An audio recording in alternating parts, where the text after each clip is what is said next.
Hi, family. Hi, everybody. It's wonderful to be together again. So, we are right now in the airplane here in Beirut. I'm not sure if you see it's really late night. It is just about, yeah, 20 minutes to mid, no, No, 22 to 11. So we got here at 4:30 p.m. and we have been just trying to get in. I guess being an Iranian who's Christian, from Germany. that was all questions. And then they took our name. I think when they did the search, there wasn't really, there were too many things, red flags coming up. But anyways, I was just walking down the halls and my wife was praying. I was praying, I was asking the Lord what's going on. And so we just kept proclaiming whatever we felt upon the land of Lebanon, anyways, the destiny and everything else.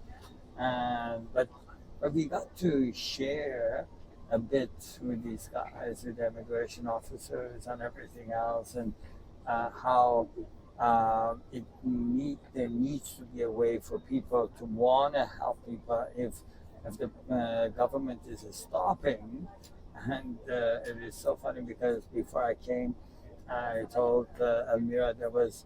I had a dream, and in the dream, and just exactly the same, the Lord reminded me. I had a dream. In the dream, the country was divided, and then there were people who were well off, and they didn't really care. They were Lebanese. They didn't really care about the people that were suffering, and so it was as if the country was torn in two pieces. So, anyways, as we were just praying, and we said, okay, this doesn't happen, doesn't matter. We'll go to Turkey, and we'll just there are lots of refugees we work with, anyways. We can bring the help there. And so, uh, but then they took us out upstairs, the immigration, to wait, and we were supposed to wait till tomorrow. You forgot to say they deported us. Yeah. Like, they didn't let us in.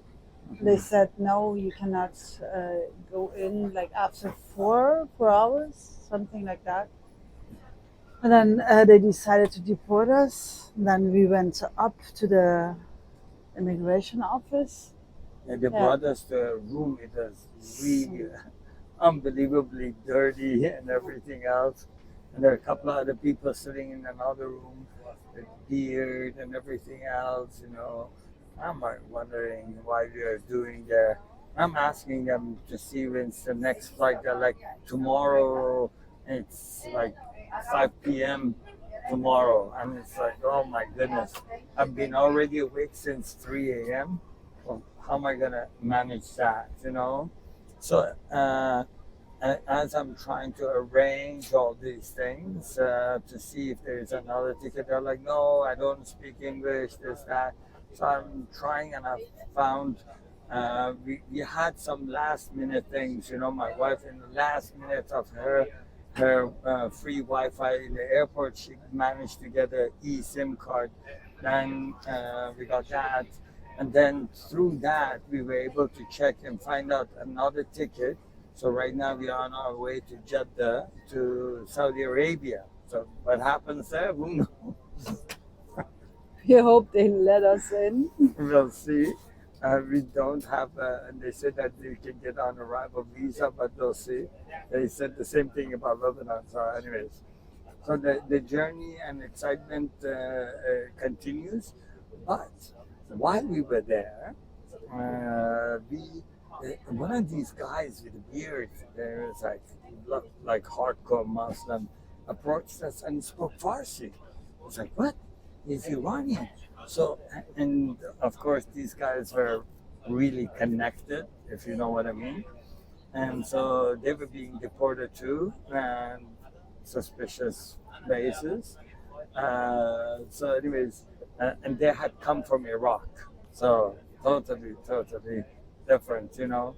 And so they said, yeah, we just started talking and laughing and everything else, and I shared with them part of my story, and I told them that they're Christian, they're here to help, and all these things.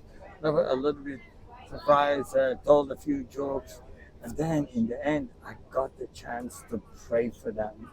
One of them was having pain, and I said, "Do you mind if I pray for you?" He said, "No, not at all." And I just knelt down and I said, "Jesus, you're the healer.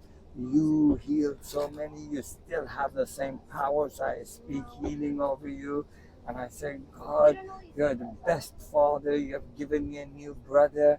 And I want you to bless my brother and everything else." And the guy was so moved. He is like, "Thank you, thank you, thank you." I'm like, "Yeah, anyways, you can search my name, Afshin Javed. You'll find me anywhere. And I think my wife is like, "You're looking for trouble." I know, not really. I'm looking for my brothers that are lost. I'm looking for Ishmael to come home. So, anyways, and once we did the prayers and everything else, then the guy was like, the immigration guy was like, "What were you doing?" I said, "We're praying." He's like, "Oh, praying to Allah?" I said, "No, we're Christian. Jesus, Jesus." He's like, "Oh, wow, oh, wow, Masihi, Masihi." I said, "Yes, yes, yes." So, anyways, and then, of course, they brought us now. We're sitting on the plane and we'll be heading out to the next part of the journey. Yeah, let's see what is going to happen in Saudi Arabia. So that's very exciting. Love you guys. Bless you guys. I want to tell you guys, if you're thinking of coming to Lebanon and bringing help, do this remembering that when you want to carry peace, when you want to bring good news, it's never going to be smooth sailing. There's going to be a lot of warfare because you want to bring good news, and the people there are so blessed because we were able to tell them the story, and honestly, it was so amazing because we got to give them some chocolates and we gave them some of the shirts and everything else that we printed, and we told them, "Hey, we are standing here and we want to represent the love of the nations for your people." And they were like looking down, and they were so ashamed that they are deporting us, but at the same time we told them, "We love you, we bless you, don't worry. So anyway, it's just really, really amazing. If you feel God has put something on your heart, just go ahead and do it. It doesn't matter if it doesn't work out the way you want. I gotta tell you, trying to be sensitive to the people that I met, and these guys are high ranking, I can tell you that. And we got to be able to share the love of Jesus with some of these really high ranking people, and that's amazing. And blessings on you guys. Okay. Yeah, and I wanted to say, if you're in such a situation, just be aware of what God is putting in your way, and be excited about the journey, be excited about what is going to come, and don't forget that He is under control. Yeah, those are stories to tell. He's not surprised. Beware, Yeah. but he is not. He knew it all. Love you guys. Bless you. Bye. Till next time.